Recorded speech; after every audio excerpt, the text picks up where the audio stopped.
नमस्कार, मैं नंदलाल आर्य आपका एसके बुक्स के यूट्यूब चैनल पर स्वागत करता हूं। आज हम बात करने वाले हैं आर्मी रिलेशन भर्ती 2023 के बारे में।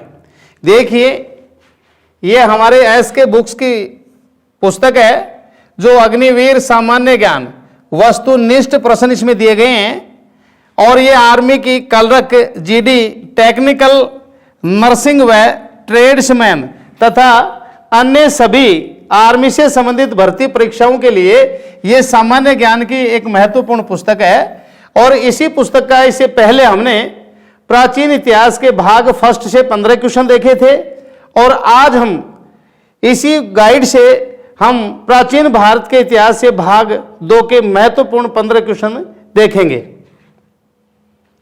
देखिए, क्वेश्चन नंबर 1 है, महावीर स्वामी किस क्षत्रिय राजवंश से संबंधित हैं?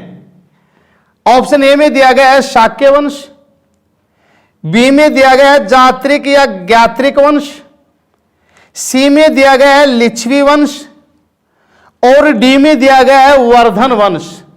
तो देखिए, इन 4 ऑप्शनों में से हमारा जो सही आंसर है ये ऑप्शन बी है, अर्थात महावीर स्वामी का जो संबंध था वो जात्रिक अर्थात ज्ञात्रिक वंश से संबंधित था। शाक्य वंश से महात्मा बुद्ध थे, महात्मा बुद्ध, और लिच्छवी वंश से महावीर स्वामी की माता थी त्रिशला देवी, और वर्धन वंश से संबंधित था हर्षवर्धन। क्वेश्चन नंबर 2 है, जैन गुरुओं को स्वामी महावीर से पहले क्या कहते थे? ऑप्शन ए में दिया गया है भिक्षु, बी में दिया गया है महर्षि, सी में दिया गया है महापुरुष और डी में दिया गया है तीर्थंकर। तो देखिए, इन 4 ऑप्शनों में से हमारे क्वेश्चन का सही आंसर है ऑप्शन डी, अर्थात महावीर स्वामी से पहले जैन गुरुओं को तीर्थंकर के नाम से जाना जाता था। क्यों? क्योंकि महावीर स्वामी तो ये जैन धर्म के अंतिम और 24वें तीर्थंकर थे, जबकि इनसे पहले 23 तीर्थंकर हो चुके हैं। तो ध्यान रखना है, महावीर स्वामी से पहले जैन गुरुओं को तीर्थंकर के नाम से जाना जाता था।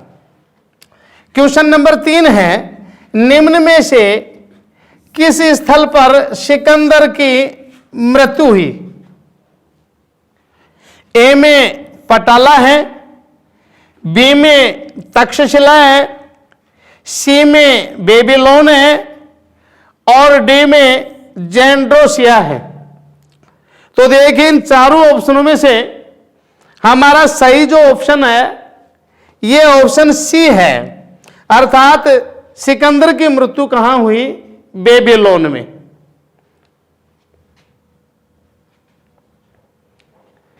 अगला क्वेश्चन है, दिल्ली के पास मेहरौली का लौह स्तंभ किस वंश के शासक द्वारा स्थापित किया गया? ऑप्शन ए में दिया गया है गुप्त वंश, बी में दिया गया है मौर्य वंश, सी में दिया गया है कुषाण वंश और डी में दिया गया है गुर्जर प्रतिहार वंश। तो देखिए, इन 4 ऑप्शनों में से हमारा जो सही आंसर है ये ऑप्शन हमारा ए सही है, गुप्त वंश में, और गुप्त वंश में भी चंद्रगुप्त सेकंड के द्वारा। चंद्रगुप्त सेकंड, जिसको चंद्रगुप्त विक्रमादित्य के नाम से भी जानते हैं। अगला क्वेश्चन है, कलिंग युद्ध कब लड़ा गया? ऑप्शन ए में दिया गया है 261 बीसी, बी में दिया गया है 261 एडी, सी में दिया गया है 269 बीसी और डी में दिया गया है 263 बीसी।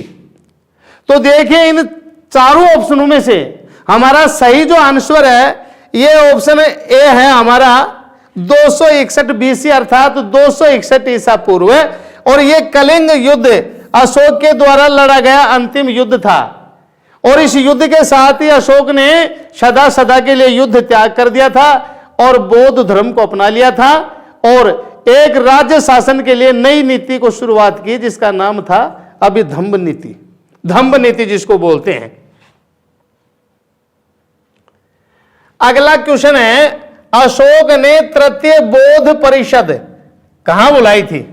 देखिए, ऑप्शन ए में दिया गया है पाटलिपुत्र, बी में दिया गया है मगध, सी में दिया गया है तक्षशिला और डी में दिया गया है सारनाथ।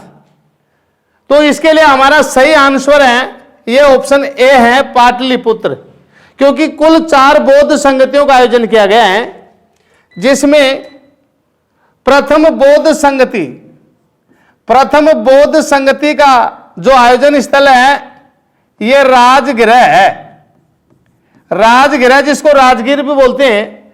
दूसरी बौद्ध संगति का आयोजन स्थल है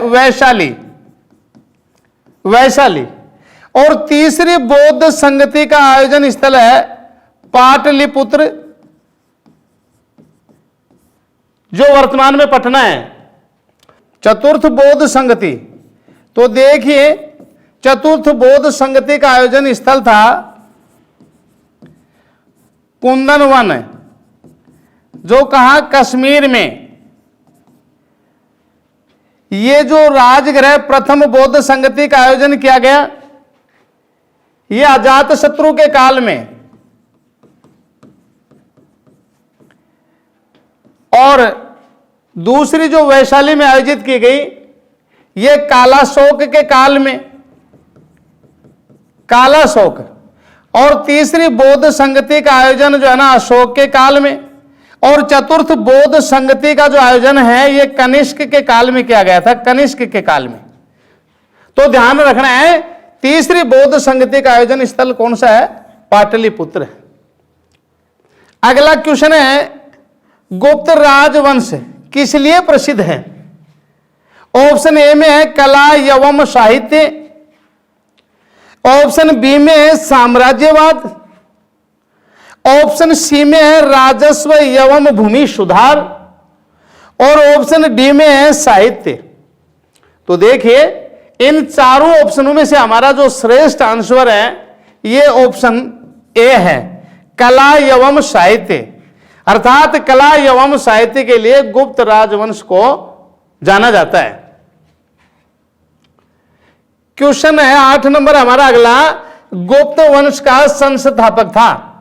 ऑप्शन ए में है समुद्रगुप्त, बी में है श्रीगुप्त, सी में है स्कंदगुप्त और डी में है चंद्रगुप्त फर्स्ट। तो देखिए इन चारों ऑप्शनों में से गुप्त वंश का संस्थापक के लिए हमारा श्रेष्ठ जो ऑप्शन है यह ऑप्शन बी है श्रीगुप्त।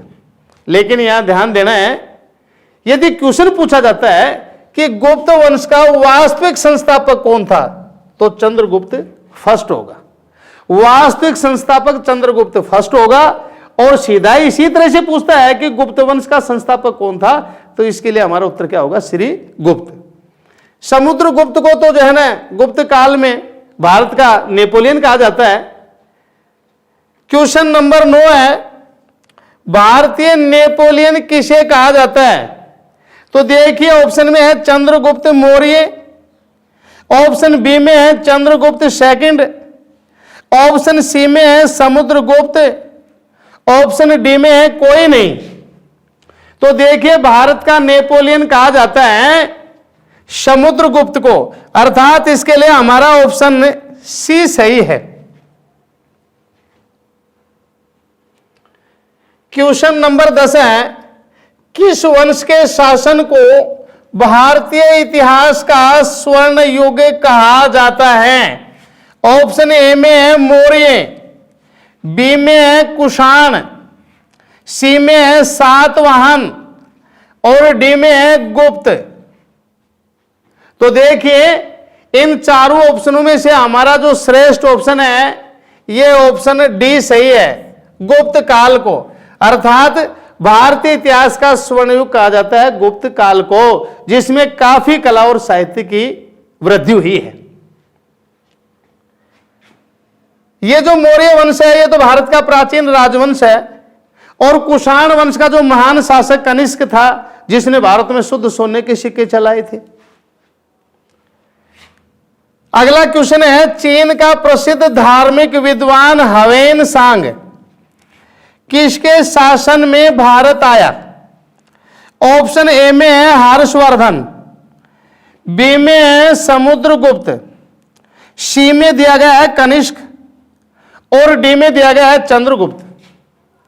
तो देखिए इनमें श्रेष्ठ जो हमारा आंसर है ये ऑप्शन ए सही है, अर्थात प्रसिद्ध जो चीनी धार्मिक विद्वान ह्वेन सांग था वो हर्षवर्धन के शासन काल में आया है, जबकि भारत आने वाला पहला जो चीनी यात्री फाइयान था तो फाइयान चंद्रगुप्त सेकंड के काल में आया था।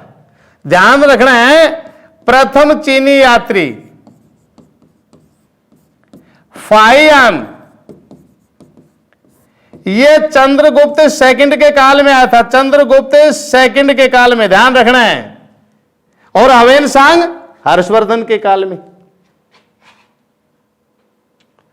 अगला क्वेश्चन है, बाणभट्ट किस राजा के दरबारी कवि थे? तो देखिए ऑप्शन ए में दिया गया है चंद्रगुप्त सेकंड, बी में दिया गया है समुद्रगुप्त, सी में दिया गया है धर्मपाल और डी ऑप्शन में दिया गया है हर्षवर्धन।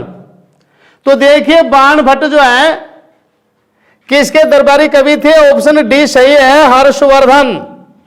और इसकी प्रसिद्ध जो रचना है हर्षचरित और कादंबरी, इसकी प्रसिद्ध रचनाएं हैं और यह हर्षवर्धन के शासनकाल में ही लिखी गई है। जबकि चंद्रगुप्त सेकंड के काल में तो कालिदास हुए, जिनकी रघुवंश, मेघदूत, शाकुंतलम प्रसिद्ध रचनाएं हैं। कोणार्क के सूर्य मंदिर का निर्माता था, ऑप्शन ए में अनंत वर्मा है, बी में नरसिम्हा फर्स्ट है, सी में कपिलेंदु है, डी में पुरुषोत्तम है। तो भैया इसके लिए हमारा सही जो आंसर है ये ऑप्शन बी है, नरसिम्हा फर्स्ट ने कोणार्क के सूर्य मंदिरों का निर्माण करवाया था जो उड़ीसा में स्थित हैं। क्वेश्चन नंबर 14 है, कांची में प्रसिद्ध कैलाश नाथ मंदिर का निर्माण किसने किया था?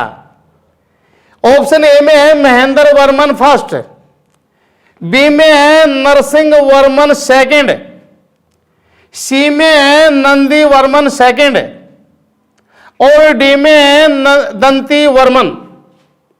तो देखिए ये जो कांची में प्रसिद्ध कैलाश नाथ मंदिर है ये तमिलनाडु में है, जो दीवारों पर बनाए गए भित्ति चित्रों के लिए जो है ना फेमस है, अर्थात जो मूर्तियां हैं वो दीवारों पर बनाई गई हैं और ये पल्लव वंश के काल में बनाई गई हैं और प्रसिद्ध पल्लव शासक नरसिंह वर्मन सेकंड ने, अर्थात बी ऑप्शन सही है, इस कांची के कैलाश नाथ मंदिर का क्या करवाया था? निर्माण करवाया था।